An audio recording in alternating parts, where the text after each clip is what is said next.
سه څو توري شو درې کله که دوه وي یا به قید وي یا به ردف کانسوننټ وي قید که واول وي ردف ولې دا چې دی درې دي نو کله چې درې شو تایس الف مانیم شروع شوی نه دی نو کله چې تایس الف نه وي داخله مغایر هم نشته پاس توري نشته دي له څه نه شروع کېږي روي نه نون څه شو روي دال څه شو وصل یا څه شو خروج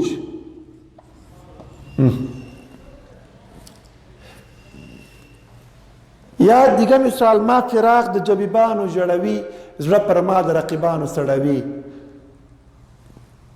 چې سیلاب زما د اوښکو را روان شي امارت زما د صبر نړوي جړوي سړوي نړوي حروف یکسان عین اینجا بالا نوشته میکنم یا واو ری پس چند حروف شد سه دو حرف نیست که من قید و رتب بپالم با تایس الف هم شروع نشده وقت که سه حرف باشه از دو بیشتر است یعنی تایس الف هم نیست داخل مغایر خود بغیر از دو باز نمی باشه پس این علی چی است روی واو چی است واو وصل یا شد خروج چی شد خروج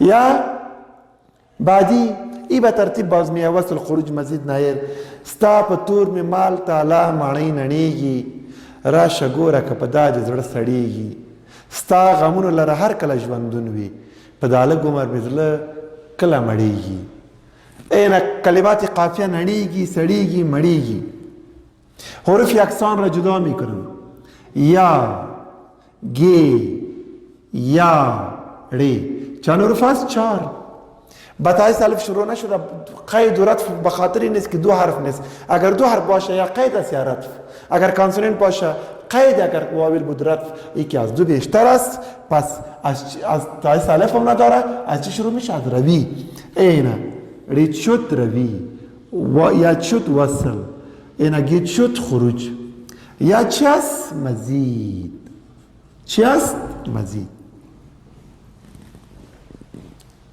یا همه قسم وړانګې غړانګې تړانګې اینه وړانګې غړانګې تړانګې یا بیت کله به وي خدایه د خپلواک ژوندانه وړانګې وي چې د افغان ولس بیا هغه هسکې غړانګې ښکاري څومره کې په قد و ناز له ادا سره وي د خپلواکۍ جامې وریښمینې که تړانګې نو وړانګې غړانګې تړانګې راځو یا حروف یکسان یا گاب نون الف ری این پنج حروف شد دو حرف نیست که قید و رتب بپالم با تایس الف هم شروع نشده پس این ری که از روی شروع میشن ای که هستن وصل باز نمیبینی که یه الف هست او بازه چه مانا نداره به ترتیب حروف هست ای که هستن این خروج گاب که هستن مزید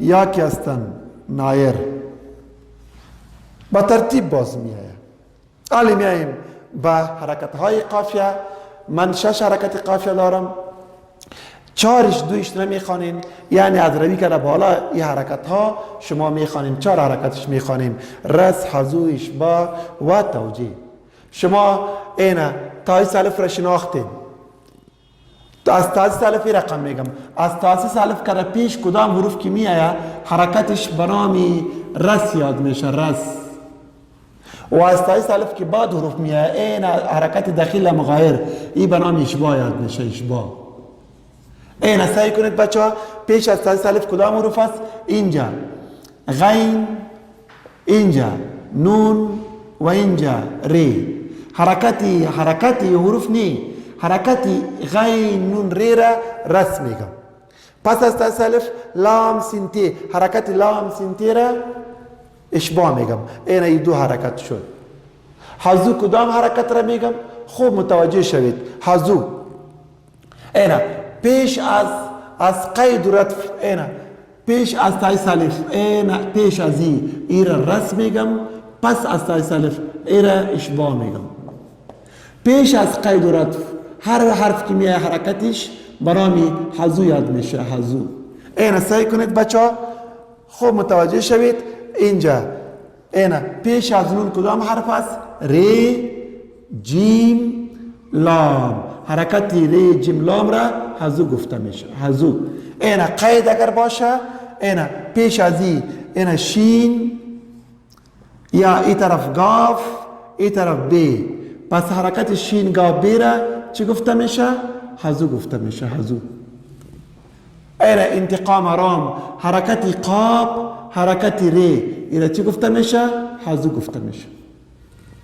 ولی اگر تنها روی بود اینا مثل اینی واری غم قلم کم از به پیش حرکت او حروف کی می آیا غین لام کاف. این حرکت ها بنام چی یاد میشه؟ توجیه. توجیه. یا من مثال نشته میکنم، سعی کنید لکتا حسی رقیب پا ما غالب دی کسپای دی استاد در زمان صاحب دی.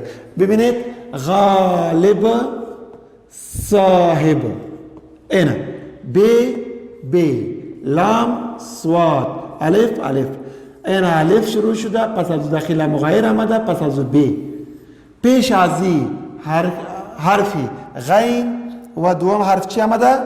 صاد. اینا صاد. پس حرکت های غین و صاد برای چی را یاد میشه؟ رس. اینا حرکت لام و صاد برای چی یاد میشه؟ هی ببخشید هی است. این برای چی یاد میشه؟ اشباع. چی یاد میشه؟ اشباع. یا مثال بعدی د اشفاق تم بستکر الاخوان ورکیده نتیجه ورکیده لکنان. ای در کتابای مکاتب تان غلط آمده. اخوان کنعان اینجا را اشتباه میکنم. خوب متوجه شوید. اینجا اخوان کنعان اینا نون حروف یکسان نون الف واو عین. اینا دو حرف اینا ای واویل است، دو حرف یکسان هستند الف نون واویل که است. اینا رتف میگم.